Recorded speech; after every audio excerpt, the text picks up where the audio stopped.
Alam mo ba, partner, nakaka-inspire tong next young entrep natin. Yung kanyang thesis sa eskwelahan ang nagtulak sa kanya para karirin ang kanyang laundry business. At on the spot, on target talaga ang kanyang business dahil kumikita ng malaki ang kanyang laundry spot.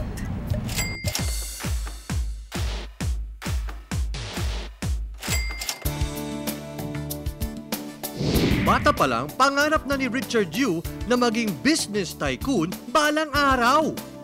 Actually, yung goal ko talaga, yun, maraming branch, maraming business. Gusto ko talaga maging tycoon talaga. Like sila Henry C, Lusutan. Yung matagal ko ng pangarap talaga yun eh. Saka yung pinaka-big goal ko talaga is masama sa Forbes magazine talaga. 21 years old si Richard at 4th year entrepreneurial management student. At ang napili niyang thesis, ang pagse-setup ng laundry shop. At after 3 months of operations ng kanyang laundry spot, nakita niya na malakas pala ito. Dito niya kinareer ang pagnenegosyo. Kasi nakita ko yung mga condominium, mataas na, tapos wala pang laundry area. So sabi ko, why not put up a laundry business to cater to those needs talaga? Yeah, actually kasi nakita ko sa laundry, hindi masyadong kailangan bantayan pa. Unlike yung mga food, kailangan talaga bantayan kasi may mga spoilage yan.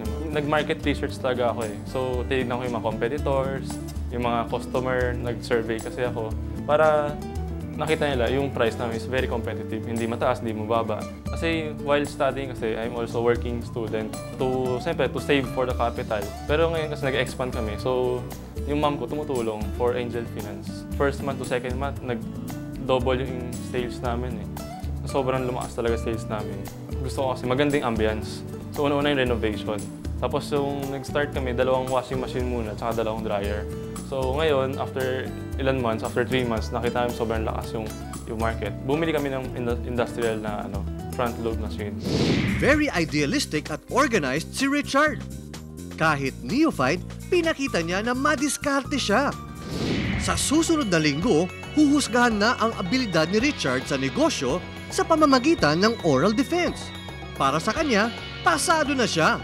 Dahil taglay niya ang good attitude ng isang tunay na entrepreneur.